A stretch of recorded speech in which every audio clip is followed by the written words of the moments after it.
हिंदी विभाग की ओर से आप सभी छात्र छात्राओं का हार्दिक स्वागत करती हूँ।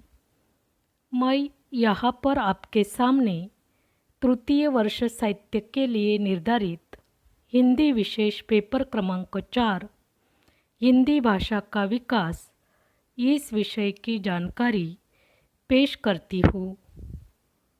कल आपने भाषा की परिभाषा तथा भाषा का स्वरूप इसकी जानकारी प्राप्त की।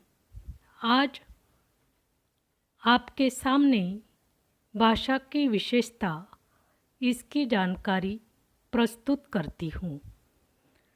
प्रत्येक भाषा की अपनी विशेषता होती है, फिर भी कुछ तत्व सभी भाषाओं में समान रूप से पाए जाते हैं। इन सामाजिक तत्वों को विशेषता कहते हैं। इसी आधार पर भाषा की कुल 13 विशेषताएं हैं। इसके अंतर्गत प्रथम विशेषता है भाषा सर्वोत्तम श्रेष्ठ ज्योति है। भाषा संसार की सर्वश्रेष्ठ ज्योति के रूप में कार्य करती है, क्योंकि इसी भाषा रूपी ज्योति के माध्यम से मानव के हृदय का अंधकार दूर हुआ है और इस संसार में ज्ञान रूपी प्रकाश फैला हुआ है। और इसी भाषा रूपी ज्योति के माध्यम से इस विश्व के समस्त मानव को ज्ञान का रास्ता दिखा है। अगर संसार में भाषा नहीं होती तो मनुष्य की अवस्था दयनीय हो जाती। इसका मतलब जैसे किसी जानवर के पास भाषा नहीं है तो उसकी जैसी अवस्था है, उसी तरह इस संसार में मनुष्य की अवस्था हो जाती। भाषा के कारण मनुष्य की बुद्धिमत्ता को 4 चांद लगे हैं और इसी शब्द रूपी ज्योति के माध्यम से मनुष्य के जीवन का अंधेरा दूर हुआ है और इस संसार में मनुष्य की प्रगति हुई है। इसलिए भाषा की प्रथम विशेषता बताई गई है कि भाषा सर्वोत्तम श्रेष्ठ ज्योति है, क्योंकि ज्योति के माध्यम से जैसा प्रकाश फैलाया जाता है, उसी तरह भाषा रूपी ज्योति के माध्यम से मनुष्य के जीवन में प्रकाश फैला है। इसके बाद दूसरी विशेषता है सामाजिकता।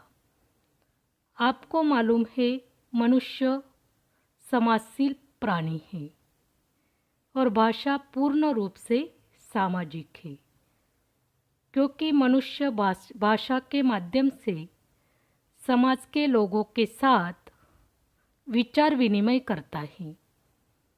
अगर भाषा नहीं होती तो इस समाज की अवस्था दयनीय हो जाती और इसी भाषा के माध्यम से समाज में व्यक्ति को अनिवार्य संबंध स्थापित करना पड़ता है और विचार विनिमय की आकांक्षा से भाषा का विकास हुआ है। उसी तरह मनुष्य का भी विकास हुआ है। भाषा व्यक्ति और समाज को जोड़ने वाली सशक्त कड़ी है। जैसे आपको मालूम है, शुरू में बच्चा माता पिता के द्वारा भाषा का अर्जन करता है। इसका मतलब माता पिता जैसी भाषा का प्रयोग करते हैं, वैसी भाषा का प्रयोग बच्चा करने लगता है। बचपन में जब माता दूध कहती है तो बच्चा भी धीरे धीरे दूध कहने का प्रयास करता है। भाषा के माध्यम से समाज को एक सूत्र में बांधा जाता है और विश्व बंधुत्व का भाव जागृत होता है। इस तरह भाषा पूर्ण रूप से सामाजिक है, क्योंकि मनुष्य समाजशील प्राणी होने के कारण उसे समाज के साथ विचार विनिमय करके संबंध स्थापित करना पड़ता है। भाषा की अगली विशेषता है परिवर्तनशील, क्योंकि परिवर्तन यह संसार का नियम है। जैसे 4 कोस पर पानी बदले 8 कोस पर वाणी, यह कहावत आपको मालूम है। इसी कहावत के अनुसार भाषा भी गतिशील है, उसमें परिवर्तन होना स्वाभाविक है और परिवर्तन एक विशिष्ट गति से चलता है, क्योंकि संसार की प्रत्येक वस्तु परिवर्तनशील है। उसी तरह भाषा भी 4 कोस पर जाने के बाद और 8 कोस पर जाने के बाद इसमें परिवर्तन होना स्वाभाविक है। जैसे आपको मालूम है, महाराष्ट्र में मराठी भाषा का प्रयोग किया जाता है, गुजरात में गुजराती भाषा का प्रयोग किया जाता है। वैसे महाराष्ट्र में भी अगर आप 8 कोस पर पहुँचे तो वह भी आपको भाषा में परिवर्तन दिखाई देता है। वैसे तो हम मराठी भाषा का ही प्रयोग करते हैं, लेकिन 8 कोस पर पहुँचने के बाद फिर भी आपको भाषा में परिवर्तन दिखाई देता है। इसलिए भाषा की तीसरी विशेषता है परिवर्तनशील, और परिवर्तन यह आपको मालूम है, संसार की प्रत्येक वस्तु परिवर्तनशील होने के कारण भाषा भी परिवर्तनशील है। भाषा की अगली विशेषता है भाषा सर्वव्यापक है। आपको मालूम है, इस संसार में किसी जगह भाषा का प्रयोग नहीं किया जाता, ऐसा कौन सा भी क्षेत्र नहीं है। भाषा सर्वव्यापकता का परिचय देती है और मानव का आंतरिक बाह्य चिंतन मनन का कार्यभार संभालती है। भाषा में संसार का संपूर्ण साहित्य सम्मिलित है। संसार का हर प्रकार का ज्ञान भाषा से ही प्राप्त होता है।